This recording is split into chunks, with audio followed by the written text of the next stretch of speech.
बिस्मिल्लाहिर्रहमानिर्रहीम। अस्सलाम वालेकुम। Welcome back to my YouTube channel. आज हम लोग अपनी book introduction to statistical theory part 1 Sher Mohammad Chaudhary की बुक से चैप्टर नंबर 3 की एक्सरसाइज सॉल्व करेंगे। एक्सरसाइज सॉल्व करने से पहले अगर आपने मेरे चैनल को सब्सक्राइब नहीं किया हुआ तो मेरे चैनल को सब्सक्राइब कर दें और साथ में बने बेल आइकन को भी क्लिक कर दें ताकि आपको मेरी आने वाली नेक्स्ट वीडियोज़ की नोटिफिकेशन सबसे पहले मिलती रहे। तो चलिए एक्सरसाइज स्टार्ट करते हैं। आज हम लोग स्टार्ट करते हैं अपनी एक्सरसाइज के क्वेश्चन नंबर 3.15 से। इसके पार्ट ए का जो है define arithmetic mean and describe it's properties, ये मैं आपको अपनी वीडियोस में बता चुकी हूँ। आज हम इसका पार्ट बी सॉल्व करेंगे जो कि है if the arithmetic mean of N number x1 x2 so on xn is m and a is any arbitrary number then show that summation xi minus a square is equals to summation xi minus m square plus n m minus A square.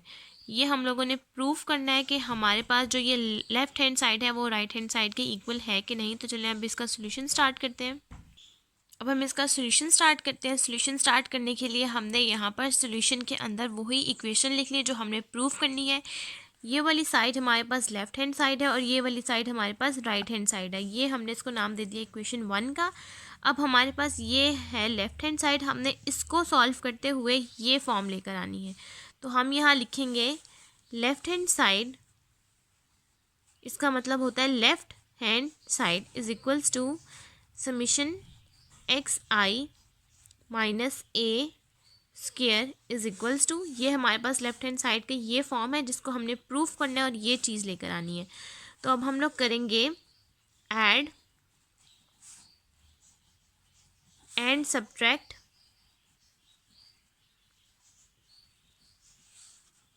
M. M है हमारे पास mean का, arithmetic mean का M, वो हमने यहाँ पर लिख लिया। अब हमने ऐड और सब्ट्रैक्ट करना है एम को इस इक्वेशन में। तो चलिए हम स्टार्ट करते हैं। हम यहाँ लिखेंगे summation x I minus A square is equals to, इसी के आगे जो चीज़ हम लोग सॉल्व करते जाएंगे वो फॉर्म लिखते जाएंगे। अब हमारे पास हमने ऐड करना है और सब्ट्रैक्ट करना है। तो हम यहाँ लिखेंगे समीशन एक्स आई माइनस एम, पहले हम लोग सब्ट्रैक्ट करते हैं देन हम लोग ऐड करते हैं माइनस ए और यहाँ आ गया स्क्वायर। ये जो समीशन है ये बाहर है, मतलब जब हम बाद में इसको सेपरेट करेंगे तो ये समीशन अलग अलग जगह अप्लाई होगा। अब हम लोग यहाँ लिखेंगे again summation x I minus A square is equals to, अब हम लोग इस फॉर्म को और इस फॉर्म को अलग कर देते हैं। ये फॉर्म बन जाएगी समीशन एक्स आई माइनस एम स्क्वायर, ये एक फॉर्म बन गई और इसके साथ हमने यहाँ स्क्वायर अप्लाई कर दिया। और अब हम लोग दूसरी फॉर्म बनाने लगे हैं प्लस एम माइनस ए, आप ये स्क्वायर यहाँ नहीं बाहर लिख लें, स्क्वायर यहाँ होल के बाहर स्क्वायर लिख लें। अब हम इसको आगे सेपरेट करते हैं और फिर स्क्वायर को भी डिवाइड कर देते हैं। यहाँ हम लोग दोबारा लिखेंगे summation x I minus A square is equals to, अब हम लोग समीशन को और स्क्वायर को भी सेपरेटली डिवाइड कर देंगे। ये हमारे पास जो फार्मूला बना है ये बना है ए प्लस बी स्क्वायर का, जिसके आगे से इसकी इक्वेशन आएगी A square plus B square plus 2ab। ये हमारे पास पूरा ए है और ये हमारे पास पूरा बी है और इसके बाहर होल का स्क्वायर, हमने ये टर्म बनानी है। तो पहले हम इसका स्क्वायर लिखेंगे देन इसका स्क्वायर देन टू लिखेंगे और ए बी इन दोनों फॉर्म को कंबाइन करके। अब हम लोगों ने यहाँ पर समीशन एक्स आई माइनस ए स्क्वायर यही चीज़ लिखी और यहाँ पर हम लोगों ने ए स्क्वायर की फॉर्म लिख ली पहले ये, और इसके साथ स्क्वायर आ गया और इसके साथ समीशन इसलिए आया क्योंकि इसके साथ आई की सबस्क्रिप्ट है नीचे और उसके बाद है एन। हमने यहाँ एन इसलिए लिखा है क्योंकि ये एन टाइम्स जब समीशन अप्लाई करेंगे और जिसके साथ सबस्क्रिप्ट की फॉर्म ना हो, एक्स मतलब आई की फॉर्म नीचे ना हो, एक्स ना आ रहा हो, उसमें हम लोग एन यूज़ करेंगे क्योंकि हम लोगों ने समीशन अप्लाई किया। देन यहाँ पर आ गया 2xi माइनस एम, यहाँ पर हमने फर्स्ट फॉर्म लिख ली है ए की, ये ए स्क्वायर बन गया और यहाँ पर हम लोगों का ये बी स्क्वायर है और उसके बाद है ये 2 समीशन एक्स आई माइनस एम एम माइनस ए, यहाँ पर एक्स आई के साथ भी सबस्क्रिप्ट में आई है इसलिए यहाँ हम लोगों ने समीशन अप्लाई किया। अब नेक्स्ट फॉर्म हमने क्या करनी है, हम लोग यहाँ लिखेंगे वेयर अब हम लोगों के पास जो ये फॉर्म है summation x I minus M is equals to zero, यानी कि जैसे हम लोगों ने पढ़ा है sum of the deviations is always equals to zero, तो ये फॉर्म हमने यहाँ लिख ली है। तो ये लिख लिया summation x I minus M is equals to zero, sum of the squares of the deviation is minimum and sum of the deviation is equals to zero, तो ये हमने ज़ीरो के इक्वल पुट कर लिया। अब यही चीज़ हमने दोबारा लिख लिया summation x I minus A square is equals to zero. अब यहाँ हम लोग लिखेंगे समीशन एक्स आई minus M square plus N M minus ए स्क्वायर, और यहाँ पर ये लिख लेंगे टू, और ये चीज़ हमारे पास आ गई है ज़ीरो और एम माइनस ए। अब जब ये ज़ीरो इन सब चीज़ों से मल्टीप्लाई होगा तो ये होल टर्म ज़ीरो हो जाएगी, तो ये हम लोग दोबारा यहाँ नहीं रिपीट करेंगे, हम लोग सिर्फ यही फॉर्म लिख लेंगे summation x I minus A is equals to summation x I minus M square plus N M minus A का होल स्क्वायर। अब ये हमारे पास जो ये चीज़ है ये प्रूव्ड हो चुकी है, क्योंकि हमने यही चीज़ लेकर आनी थी, हमने यहाँ लिख लिया हेंस प्रूव्ड। ये चीज़ आप लोग लास्ट में लिखिएगा ताकि एग्जामिनर को पता चल सके कि ये चीज़ प्रूव्ड हो चुकी है, और हम लोगों ने यही चीज़ लेकर आनी थी समीशन एक्स आई minus M square plus N M minus ए स्क्वायर, और यही चीज़ हम लोगों के पास आई है, इसका मतलब ये चीज़ हमारे पास प्रूव्ड हो चुकी है। अब नेक्स्ट हम लोग क्वेश्चन नंबर 3.15 का पार्ट सी सॉल्व करते हैं। नेक्स्ट हमारे पास क्वेश्चन नंबर 1.35 का पार्ट सी है। A distribution consist of 3 components with frequencies 3, 4 and 5 and having means 2, 5.5 and 10. Find the mean of the combined distribution. हम लोगों के पास यहाँ पर 3 components with frequencies, यानी कि हमारे पास frequencies हैं 3, जो कि हैं पहली 3, नेक्स्ट है 4, देन है लास्ट 5, और उसके बाद जो हमारे पास मीन है वो है 2, 5.5 और 10। हम लोगों ने फाइंड करना है मीन कंबाइंड डिस्ट्रीब्यूशन, यानी कि कंबाइंड मीन हम लोगों ने लगाना है यहाँ पर। अब हम इसके सोल्यूशन में सबसे पहले कंबाइंड मीन का फार्मूला लिख लेते हैं, देन हम लोग ये सारी वैल्यूज़ को अलग-अलग करके लिख लेते हैं। ये हम लोगों ने कंबाइंड मीन का फार्मूला यहाँ लिख लिया है इसके सोल्यूशन में। अब सबसे पहले हम लोग वैल्यू लिखेंगे n की, n1, n2 और n3 की। n1 की हमारे पास वैल्यू है जो हमारे पास लिखा हुआ है फ्रिक्वेंसीज़ का, वो हमारे पास फर्स्ट वैल्यू है 3, नेक्स्ट n2 की वैल्यू है 4,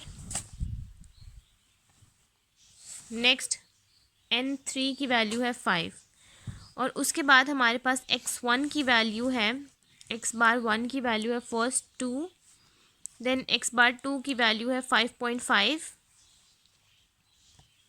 नेक्स्ट x बार 3 की वैल्यू है हमारे पास 10।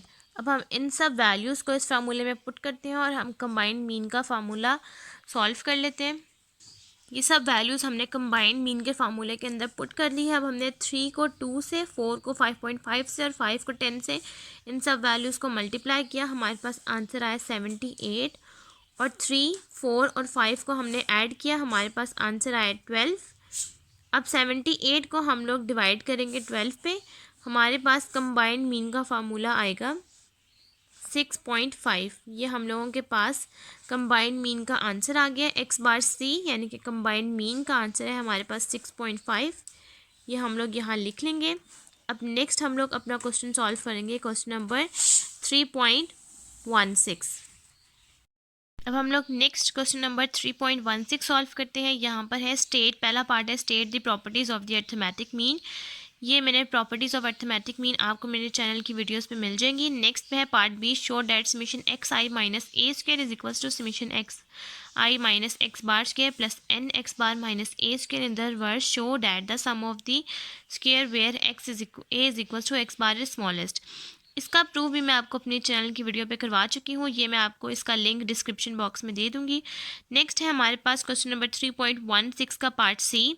A distribution consists of 3 components with frequencies 45, 40 and 65 having their means 2, 2.5 and 2 respectively. Show that the mean of the combined distribution is 3.16 approximately.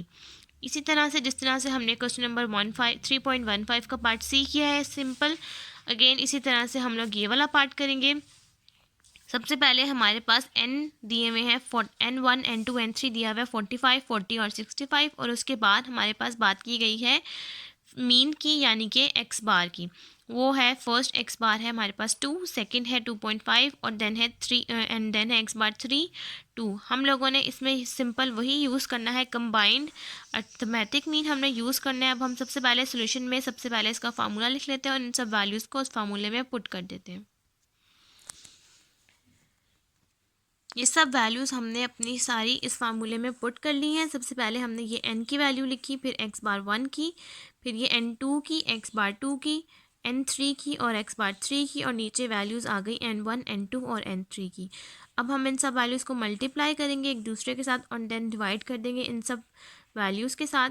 हमारे पास combined arithmetic mean का answer आना चाहिए 2.13 approximately यानी कि करीब करीब हमारा आंसर आना चाहिए 2.13। ऐसा क्वेश्चन में हमें मेंशन है। अब हम इन सब वैल्यूज़ को मल्टीप्लाई करते हैं। हमारे पास इसका आंसर है, सबसे पहले 45 को हम 2 से मल्टीप्लाई करेंगे, आंसर आएगा 90। देन 40 को मल्टीप्लाई करेंगे 2.5 से, हमारे पास आंसर आएगा 100। देन 65 को 2 से मल्टीप्लाई करेंगे, हमारे पास आंसर आएगा 130। नेक्स्ट 45 40 और 65 को ऐड करें, आपके पास आंसर आएगा 150। 90 और 100 को ऐड करें और 130 को ऐड करें, आपके पास आंसर आएगा 320।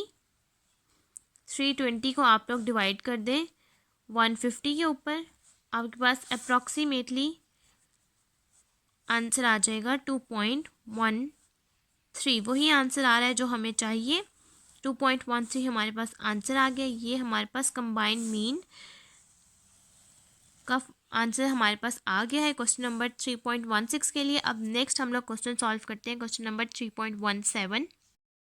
अब हम लोग क्वेश्चन नंबर 3.17 सॉल्व करेंगे, उसका पार्ट ए, जिसकी हमारे पास स्टेटमेंट है the number of cars crossing a certain bridge in a big city in 10 intervals of 5 minutes. Each we record as follows: 25, 15, 18, 30, 20, 20, 12, 9, 16, 15. Calculate arithmetic mean, median and the geometric mean.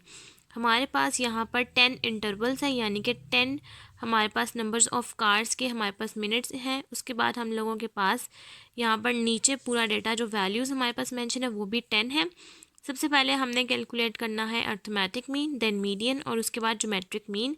अब हम solution में इसी तरह से ये table बना लेते हैं। सबसे पहले हम लोग कॉलम बना लेंगे नंबर ऑफ़ कार्स का, जो कि 1 से लेकर 10 तक होंगे।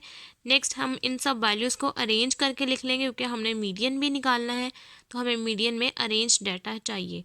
तो हम इस डाटा को अरेंज करके लिख लेते हैं। तो इस तरह से हमने सॉल्यूशन में इस तरह से सब वैल्यूज़ को अरेंज करके लिख लिया। सबसे पहले हमने 1 to 10 इसको नंबर्स दे दिए और ये पूरा डाटा हमने अरेंज करके लिख लिया। अब सबसे पहले हम लोग समीशन एक्स का सम ले लेंगे, वो आएगा हमारे पास 180। हम यहाँ वो लिख लेंगे। सबसे पहले हमने फाइंड आउट करना है अर्थमेटिक मीन।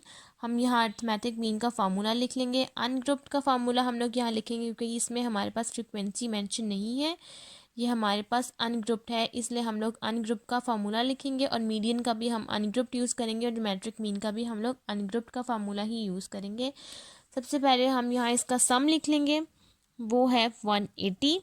और उसके बाद हम यहाँ अर्थमेटिक मीन का फार्मूला लिख लेंगे ग्रुप डाटा के अकॉर्डिंग, वो है हमारे पास X bar is equals to summation x by N. ये हमारे पास इसका फार्मूला होता है। हमारे पास यहाँ समीशन एक्स का हमारे पास यहाँ आंसर मेंशन है, वो है 180 और एन है हमारे पास 10। हम 180 को 10 पे डिवाइड करेंगे, हमारे पास आंसर आ जाएगा 18।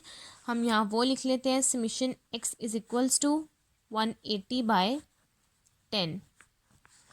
हमारे पास आंसर आ गया 18। ये हमारे पास फर्स्ट सॉल्व हो गया है अर्थमेटिक मीन का पार्ट। नेक्स्ट अब हम लोग इसका सेकंड पार्ट सॉल्व करते हैं मीडियन का, वो भी अनग्रुप डाटा के अकॉर्डिंग। तो चलिए स्टार्ट करते हैं।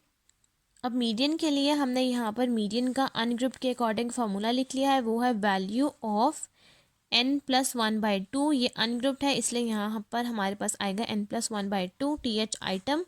अब हमारे पास n है यहाँ पर 10, 10 + 1 11, 11/2 इज इक्वल टू 5.5। हमारे पास यहाँ आंसर आ जाएगा वैल्यू ऑफ 5.5 th आइटम।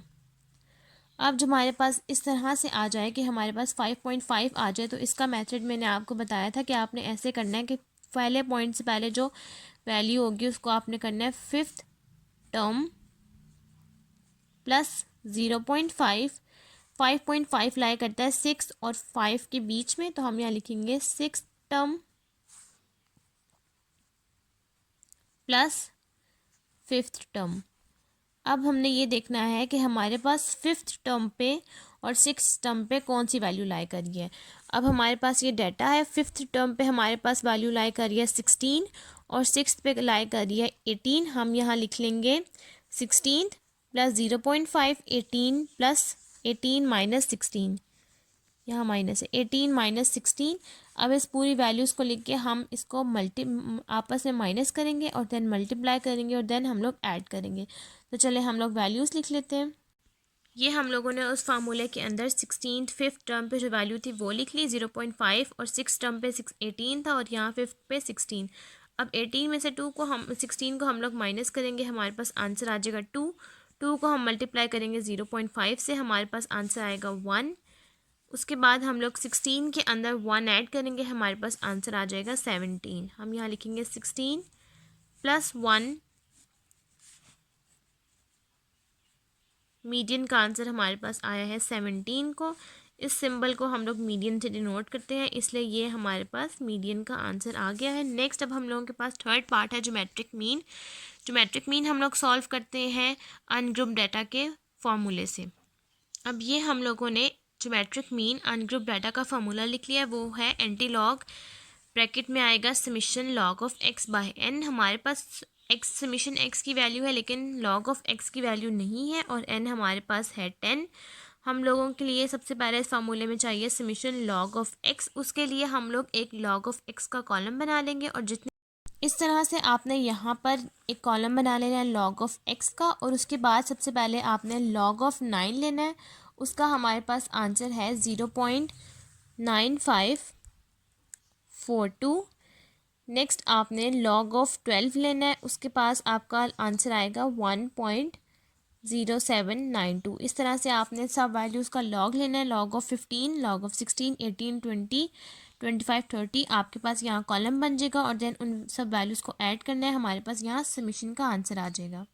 इस तरह से हमने अपनी सब वैल्यूज़ का लॉग ले लिया है और उसके बाद इन सब वैल्यूज़ का सम कर लिया है। हमारे पास सम आया है 12.3220। अब हम लोग इस वैल्यू को 10 पे डिवाइड करेंगे और इसके बाद हम लोग इस वैल्यू का एंटी लॉग ले लेंगे, हमारे पास ज्योमेट्रिक मीन का आंसर आ जाएगा। अब ये हम लोगों ने समीशन लॉग ऑफ एक्स का हमने आंसर पुट कर दिया और यहाँ एन की वैल्यू जो कि है 10।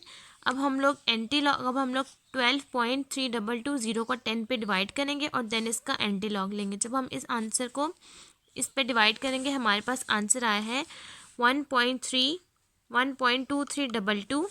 हम लोग यहाँ लिखेंगे एंटी लॉग ऑफ 1.2322। ये हमारे पास आंसर आ गया। अब हम इसका एंटी लॉग लेंगे, उसके लिए हम क्या करेंगे, हम लोग यहाँ से शिफ्ट प्रेस करेंगे और ये लॉग का बटन प्रेस करेंगे जिसके ऊपर 10 की पार लिखी है, ये वाला बटन प्रेस करेंगे और यहाँ आंसर और इज इक्वल कर देंगे। हमारे पास आंसर आया है 17.0686, यानी कि हम इसको राउंड ऑफ भी कर सकते हैं, वो है 17.07। या अगर आप इस तरह चाहें तो उसके बाद पॉइंट के बाद आप लोग 4 डिजिट लाजमी लिखिएगा ताकि आपका ये आंसर राउंड ऑफ भी हो रहा हो। तो इस तरह से आप पूरी वैल्यू लिखिए, आपका आंसर ठीक कंसीडर होगा। आप लोग यहाँ पर लिखें geometric mean is equals to 17.0686 approximately equals to 17.07। ये आपके पास ज्योमेट्रिक मीन का आंसर आ गया है। यहाँ तक हमारा क्वेश्चन नंबर 3.17 कंप्लीट हो गया है। अब हम लोग नेक्स्ट अपना लास्ट क्वेश्चन नंबर 3.18 का पार्ट ए और पार्ट बी सॉल्व करेंगे। सबसे पहले हम लोग पार्ट ए सॉल्व करेंगे, वो है find arithmetic mean, geometric mean, harmonic mean. इन तीनों की डेफिनेशन आपको मेरे चैनल की वीडियो पे मिल जाएंगी और इसके अलावा मैं डिस्क्रिप्शन बॉक्स में लिंक भी डाल दूँगी। नेक्स्ट है and prove that for any two positive number a and b arithmetic mean is greater than is equals to geometric mean and geometric mean is greater than is equals to harmonic mean. हमने prove करना है कि geometric mean arithmetic mean कैसे geometric mean से बड़ा है और geometric mean कैसे हार्मोनिक मीन से बड़ा है, और उसके बाद हम लोगों ने प्रूव करके इनको बताना है। अब हम लोग इसका सोल्यूशन स्टार्ट करते हैं। अब हम लोग इसका सोल्यूशन स्टार्ट करेंगे। सोल्यूशन स्टार्ट करने के लिए हमने वही इक्वेशन लिख ली है, arithmetic mean is greater than is equals to geometric mean and geometric mean is greater than is equals to harmonic mean. इसको हमने इक्वेशन नंबर 1 का नाम दे दिया है। अब हमारे पास स्टेटमेंट पे ये स्टेटमेंट है two positive number a and b. हमने इन तीनों के फार्मूले के अंदर यही ए एंड बी के दो पॉजिटिव नंबर यूज़ करने हैं। सबसे पहले हम लोगों ने इस पूरी इक्वेशन को स्प्लिट कर देनी है दो दो पार्ट्स में। सबसे पहले हम लोग स्प्लिट करते हैं अर्थमेटिक मीन को और ज्योमेट्रिक मीन को। अर्थमेटिक मीन और ज्योमेट्रिक मीन को हम लोग इस तरह स्प्लिट कर देंगे। इसको हम लोग इक्वेशन नंबर 2 का नाम दे देंगे। और तीसरी इक्वेशन हम लोग स्प्लिट करेंगे, वो आ जाएगी geometric mean is greater than is equals to harmonic mean. इसको हम लोग इक्वेशन नंबर 3 का नाम दे देंगे। सबसे पहले हम लोग फाइंड आउट करेंगे इक्वेशन नंबर 2। उसके लिए हम लोग अर्थमेटिक मीन और ज्योमेट्रिक मीन का फॉर्मूला लिख लेंगे इस टू पॉजिटिव नंबर्स के अकॉर्डिंग। सबसे पहले हम लोग इसका वो फार्मूला लिखेंगे जो हम लोग यूजुअली यूज़ करते हैं। सबसे पहले अर्थमेटिक मीन का फार्मूला है अनग्रुप डाटा के according x bar is equals to summation x i by N. ये इसका फार्मूला है। हम लोग यहाँ ये करेंगे कि हम लोगों को यहाँ पर टू नंबर्स के अकॉर्डिंग जो फार्मूला चाहिए वो हम लोग यहाँ लिख लेंगे कि समीशन एक्स की जगह हम लोग लिख लेंगे दो ये नंबर्स जो कि आ जाएंगे ए और बी, और डिवाइड कर देंगे हमारे पास एन है हमारे पास 2, यानी कि दो नंबर्स हैं इसलिए हम लोग एन को डिवाइड कर देंगे 2 से। ये हमारे पास फॉर्म बन गई ए प्लस बी बाई 2। इसको हम लोग नाम दे देंगे इक्वेशन नंबर 4 का। नेक्स्ट हम लोग ज्योमेट्रिक मीन का फार्मूला लिख लेंगे। ये वो फार्मूला है जो इसका यूजुअली अनग्रुप डेटा के लिए होता है, और ये वो फार्मूला है जो हम लोग इस टू नंबर्स के अकॉर्डिंग यूज़ करेंगे। नेक्स्ट हम लोग लिखेंगे ज्योमेट्रिक मीन का फार्मूला। वो हमारे पास आता है अनग्रुप्ड के according anti log of summation log of x by n, या हम लोग ये भी यूज़ करते हैं कि x1 x2 so on to xn की पावर n, क्योंकि इसको nth रूट ऑफ प्रोडक्ट कहते हैं इसलिए इसको हम इस तरह भी लिख सकते हैं। अब अगर हमने इसकी फॉर्म में इस फार्मूले को लिखना हो a प्लस बी को, तो हम ये इस तरह से करेंगे कि geometric mean is equals to under root of a और b। हम लोग इस फार्मूले को इस तरह लिख लेंगे इस दो नंबर्स के अकॉर्डिंग। इसको कह देंगे इक्वेशन नंबर 5। अब लास्ट हम लोगों को चाहिए हार्मोनिक मीन। हार्मोनिक मीन का हम लोग फार्मूला लिखेंगे अनग्रुप्ड के अकॉर्डिंग। वो होता है हमारे पास n of summation 1 by x, reciprocal होता है ये, इसलिए हमने यहाँ वो लिख लिया। n है हमारे इस फार्मूले के अकॉर्डिंग यहाँ पर 2। हम लोग यहाँ लिख लेंगे समीशन 1 बाय x की जगह a, क्योंकि हम लोगों के पास दो नंबर्स हैं, और दूसरी जगह हम लोग लिख लेंगे b। अब इसको हम लोग अगर फर्दर सॉल्व करें तो यहाँ आ जाएगा 2। हम यहाँ इसका एलसीएम ले लेंगे, यहाँ पर आ जाएगा a और b। यहाँ पर जो चीज़ नहीं होती यहाँ वो आ जाती है और यहाँ पर वो आती है, क्रॉस में हम लोग इसको मल्टीप्लाई कर देते हैं। यहाँ आ जाएगा b प्लस a। ये हम लोगों ने ए बी इसको मल्टीप्लाई कर लिया और यहाँ पर हम लोगों ने क्रॉस मल्टीप्लाई कर लिया, यहाँ पर आ गया b प्लस a। अब हम लोग इस ए बी को हम लोग ऊपर ले जाएंगे, ये बन जाएगा 2ab और डिवाइड हो जाएगा नीचे a प्लस बी के साथ। यहाँ फॉर्म बन जाएगी हार्मोनिक मीन की 2, या आप इसको इस तरह भी लिख सकते हैं कि यहाँ आप लोग इसको शिफ्ट कर दें, divided by a plus B by B plus A. अब आप लोग जब डिवाइड करेंगे इसके साथ तो ये चीज़ यहाँ मल्टीप्लाई हो रही है, ये चीज़ यहाँ आ जाएगी और ये चीज़ इसके नीचे आ जाएगी। Harmonic mean is equals to 2ab by a plus b. ये हमारे पास इक्वेशन नंबर 6 आ गई। अब हम लोग इक्वेशन नंबर 4, 5 और 6 को पहले हम लोग इक्वेशन नंबर 2 के अंदर यूज़ करेंगे और देन इक्वेशन नंबर 3 के अंदर यूज़ करेंगे। सबसे पहले हम लोग इक्वेशन 4 और 5 को इक्वेशन नंबर 2 के अंदर यूज़ करेंगे। तो चलिए हम इसको स्टार्ट करते हैं। लोगों ने अपनी इक्वेशन लिख ली है कि using equation number 4 and 5 into हम लोग 4 और 5 इक्वेशन को यूज़ करेंगे इक्वेशन नंबर 2 के अंदर। ये हम लोग इक्वेशन नंबर 2 लिख लिए और ये उनके फार्मूलाज लिख लिए। अब हम लोगों ने क्या करना है कि a प्लस बी के नीचे जो 2 डिवाइड हो रहा है वो इसके साथ डिवाइड हो रहा है, यहाँ पर जाएगा तो यहाँ जाकर मल्टीप्लाई हो जाएगा। तो हम ये लिख लेते हैं a plus b greater than is equals to 2 under root of a B.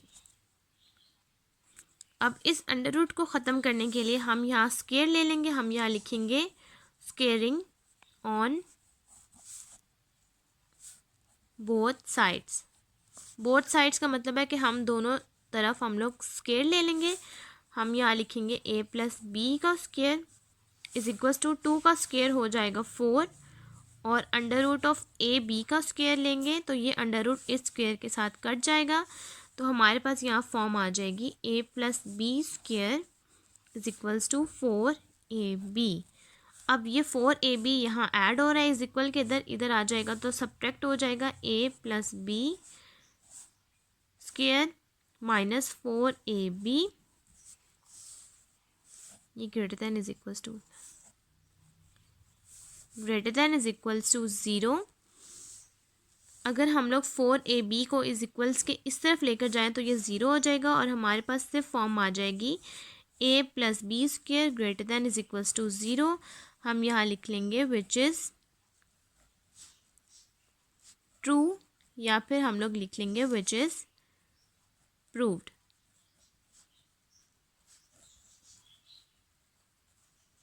कि वाकई में अर्थमेटिक मीन ज्योमेट्रिक मीन से बड़ा है। नेक्स्ट अब हम लोग इक्वेशन नंबर 3 यूज़ करेंगे और इसके अंदर हम लोग पुट करेंगे इक्वेशन नंबर 5 और इक्वेशन नंबर 6 के फार्मूलाज को। इक्वेशन नंबर 3 थी हमारे पास geometric mean is greater than is equals to harmonic mean. क्या हमारे पास ज्योमेट्रिक मीन हार्मोनिक मीन से बड़ी है? तो हम लोग यहाँ ज्योमेट्रिक मीन का वो फार्मूला लिख लेंगे जो हम लोगों ने 2 पॉजिटिव नंबर से ड्राइव किया इक्वेशन नंबर 5 और यहाँ आ जाएगी हमारे पास इक्वेशन नंबर 6। वो है 2ab divided by a plus B.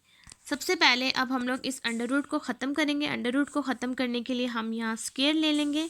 हम यहाँ लिखेंगे again squaring on both sides.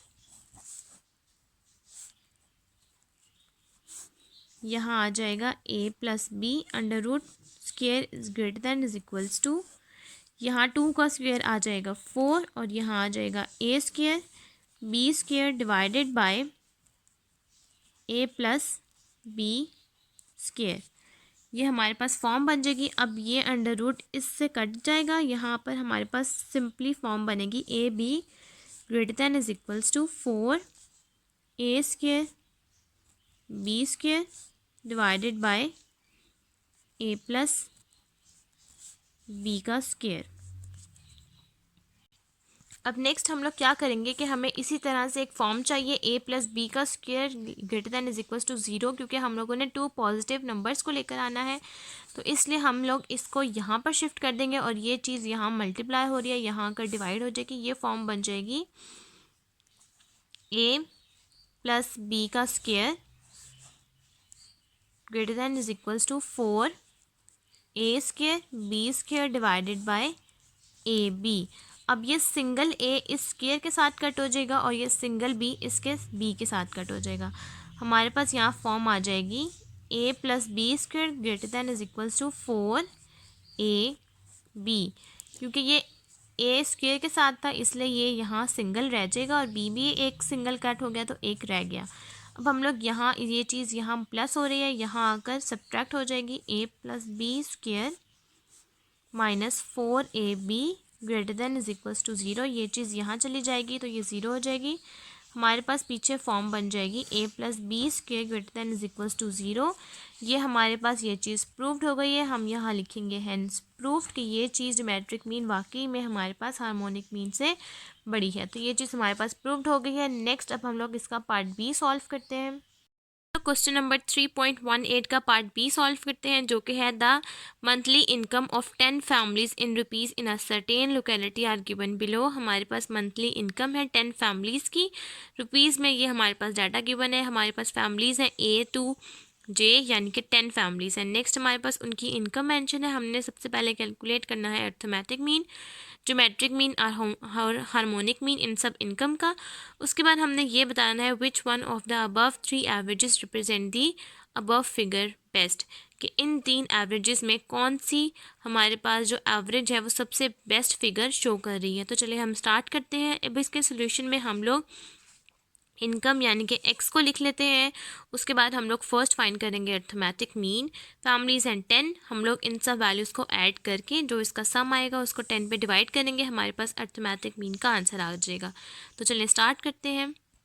अब इसके सोल्यूशन में हमने इस तरह से एक तरफ इनकम यानी कि एक्स का कॉलम बना लिया है, उसके बाद हमने इसकी वैल्यूज़ मेंशन कर दी हैं।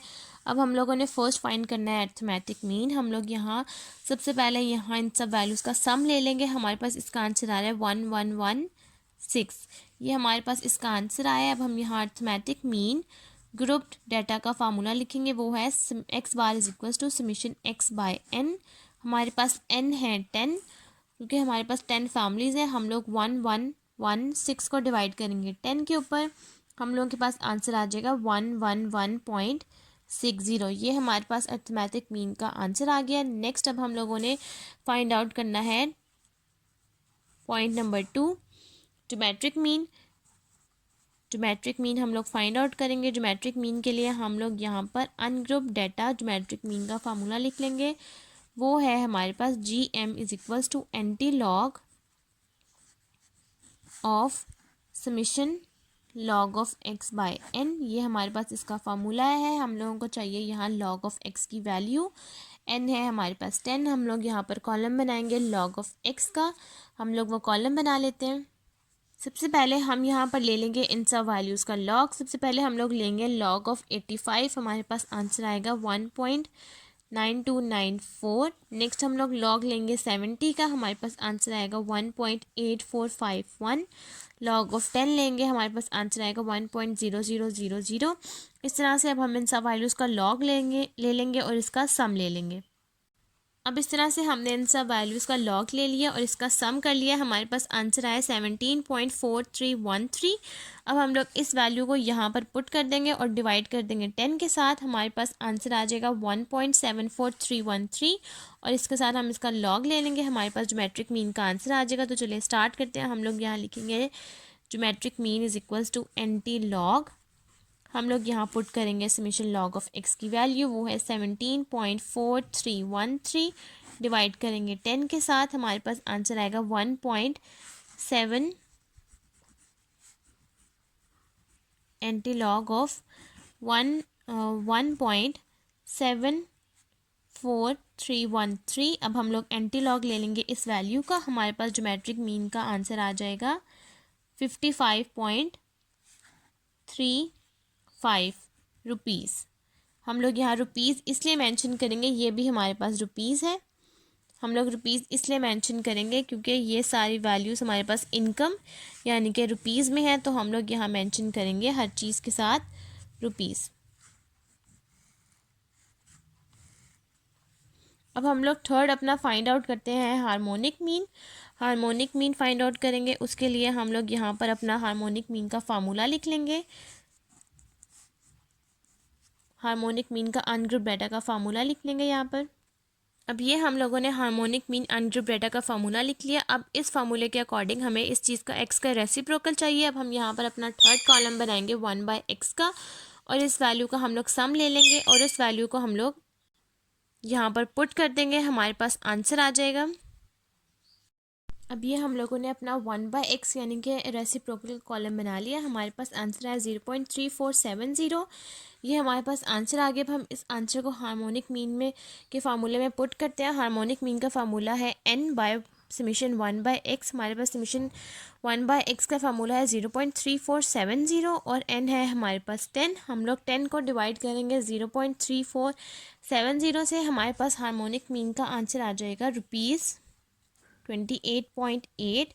ये हमारे पास हार्मोनिक मीन का आंसर आ गया है। सबसे पहले हम लोगों ने फाइंड आउट किया arithmetic mean, then geometric mean और देन हार्मोनिक मीन। अब हमने ये बताना है कि इनमें से हमारे पास जो बेस्ट हार्मोनिक मीन है, एवरेज हार्मोनिक मीन, सबसे ज़्यादा कौन सा अच्छा है। ये हमारे पास बहुत लोवेस्ट है, ये हम लोगों के पास बहुत हाईएस्ट है।